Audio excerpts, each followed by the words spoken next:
there, my name is Devine and welcome to my studio.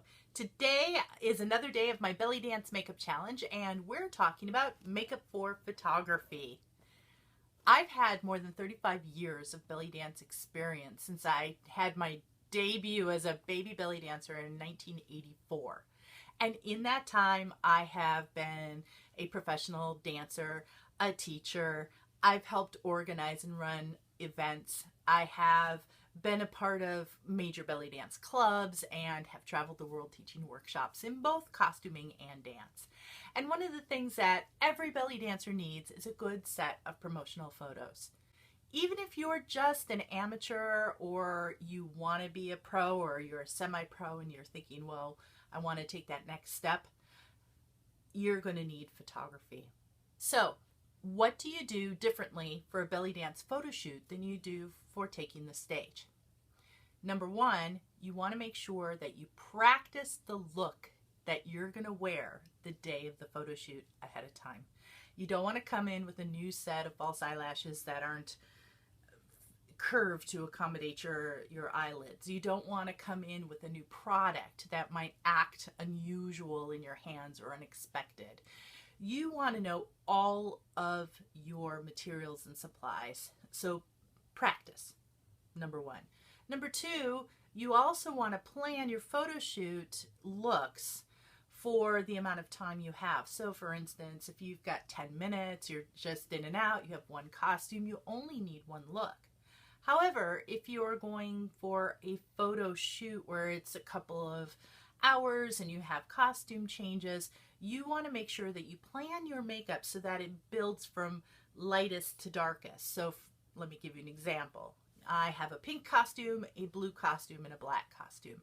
I'm going to shoot the pink costume with makeup that flatters my pink costume first. Then I'm going to deepen it up and change it to go with the blue costume and then go even deeper for the black. I mean, heaven's sakes, I would just black everything. Why not? But your mission is not to make it difficult. If you do the black costume first with heavy black makeup, then you have cleanup before you go into that pale makeup. So you really want to go from lighter, brighter colors to deeper, richer colors, and you can just layer that makeup on top. Now, why would you want to do that?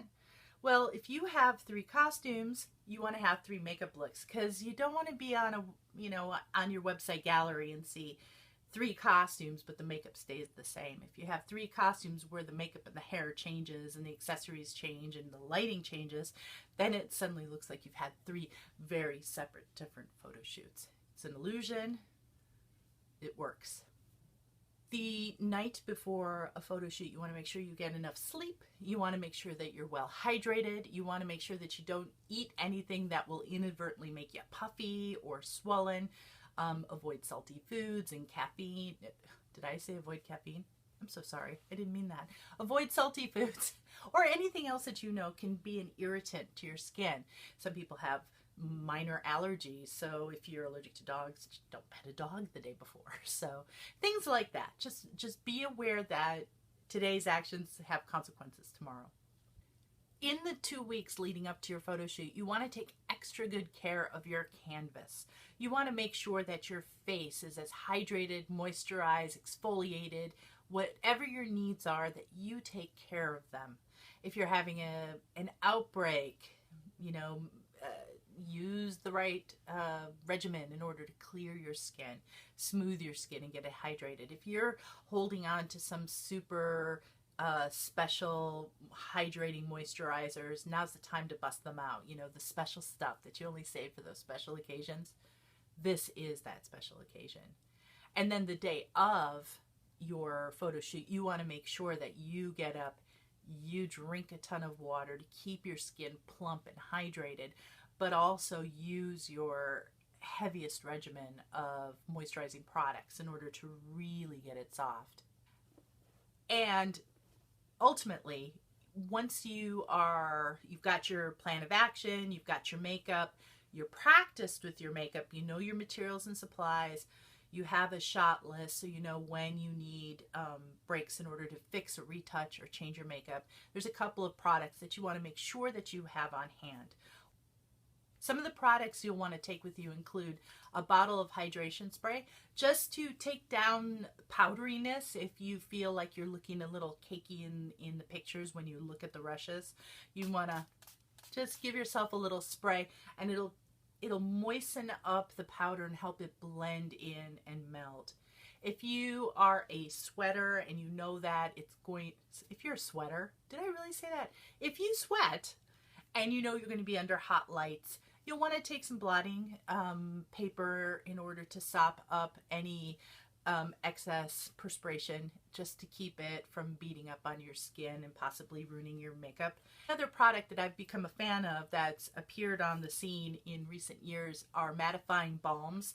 They're like a slick silicone texture, and they come in compacts or in sticks, and you can touch up, you can go in and just pat your face. This is especially good for us ladies of a certain age who battle wrinkles, and our concealers and foundations will settle into fine lines.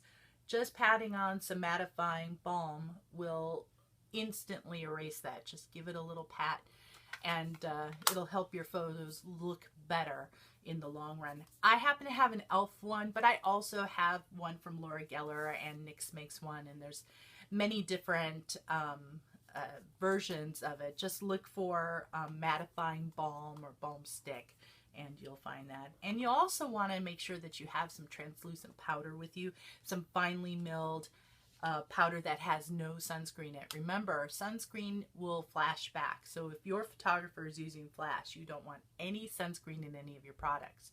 You also don't want to have any sort of that ghostly this kind of thing. You want to avoid this, and this will sometimes show in photography even if you have tested it and you can't see it with the eye. Now this is visible because I put it on thick, but you want to make sure that you don't have any kind of residue, and you can check that with by taking a selfie with flash, and just pop a selfie. And also remember, when you're putting your makeup on to do this photo shoot, you want to come in really close, but you also want to step back and make sure that it looks good from every angle. Am I going to look good at 3/4? Am I going to look good from the front? Is everything balanced?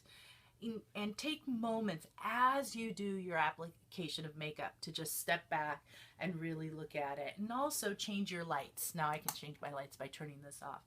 And just check to see what you look like in a different lighting situation. I know that my problems are age spots, and I'm going to do an age spot check and go, do I see any age spots? Ooh, maybe right there. And then you can go in and you can, correct or fix the things that are really a problem. I like to know what kind of photography, what lighting situation we have before I do my makeup. And that requires having a conversation with your photographer. So don't be afraid to ask, what kind of lights? What is the temperature of the lights? Is it going to be outdoors in daylight? That's a different kind of cosmetics than I would put in a, under tungsten lights or under, fluorescence or, outdoor balanced LEDs. Know what you're going to do. Apply your makeup accordingly. I hope that your next photo shoot is a success. If you have a website with belly dance photos on it and you would like to share it, please include a link below. I would love to come and check out the pictures of you in your costume and in your dance makeup. And you can always visit my website at www.davina.us. I've got 20 more makeup videos coming in the next 20 days. So if you enjoyed this content and you want to see another makeup look, be sure to subscribe. And if you like it, like it. I appreciate it. Otherwise, I will see you guys tomorrow.